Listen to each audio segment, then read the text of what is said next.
Hello. Hello అన్న ప్రవీణ్ అన్న చెప్పండి. అవునా అన్న లైవ్ లో ఉన్నారు కదా. నేను ఇందాక చూస్తున్నాను ఆటో డ్రైవర్ని మాటలు ఉన్నాయి ప్రస్తుతం. ఇందాక ఫోన్ చేసినాడు ఒక ఆయన బాగా స్కూల్ ఫీజు కట్టండి అదని. అంటే నువ్వు ఇంతసేపు ఉదయం నుంచి నువ్వు అన్ని ఇచ్చి పెట్టుకొని తెలంగాణ కోసం మాట్లాడుతుంటే అలా వ్యంగ్యంగా మాట్లాడితే మాకు బాగా అనిపిస్తుంది అన్న. ప్రజల సమస్యలు ఉంటాయి.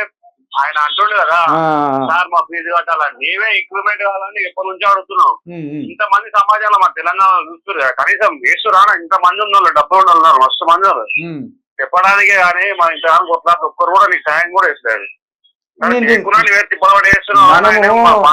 ఏంటిదంటే మనం ఒకటి గవర్నమెంట్ అనేది విద్యా వ్యవస్థను, ప్రభుత్వ విద్యా వ్యవస్థను పటిష్టం చేయాలి. అది అదే కరెక్ట్ అన్న. కానీ కొంతమంది వ్యంగ్యంగా బాగా అనిపిస్తానా. ఎందుకంటే అంత కష్టపడి మీరు వేస్తున్నారు కదా.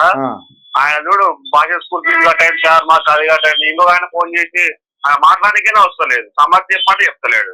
ఇప్పుడు ఆయన ఏంటంటే భాష స్కూల్ ఫీజు కట్టేది లేదు వీళ్ళ దగ్గర అని తెలిసి మరి వెక్కిలిగా మాట్లాడడానికి చేసింది ఆయన, లేకపోతే దేనికి చేసింది ఆయన మాటలు అర్థమైతే నాకు అనుకో. నేను రోజు చూస్తుంటాను, నాకు కోపం వచ్చింది. ఇందాక ఒకసారి మీకు కూడా కాల్ చేసిన మధ్య. మీరు అప్పుడు లైవ్ బంద్ చేసి ఒక 2-3 డేస్ అంతకుముందు ఫోన్ చేసింది. కానీ సమాజం యువకులు ఇంతమంది చూస్తున్నారు కదా. కనీసం ఏమో మనకు ఇన్ని ఖర్చులు డబ్బులు ఖర్చు పెడతారు కదా.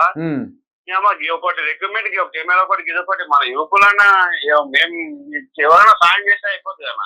ఇక వాళ్ళు మనమైతే ఒక నిబద్ధత తోటి తెలంగాణ కోసం కాంగ్రెస్ ఇచ్చిన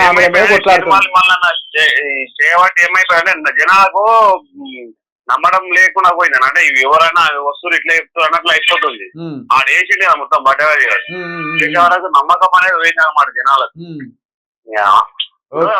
ఎవరు మంచి వాళ్ళు వచ్చేటోళ్ళు తెలియదు కానీ అంటే రాసుకోం కదా. మన గురించి మనం చెప్తున్నాం చేస్తుంటాం మనం అట్లానే. తప్పకుండా బ్రదర్, థ్యాంక్ యూ.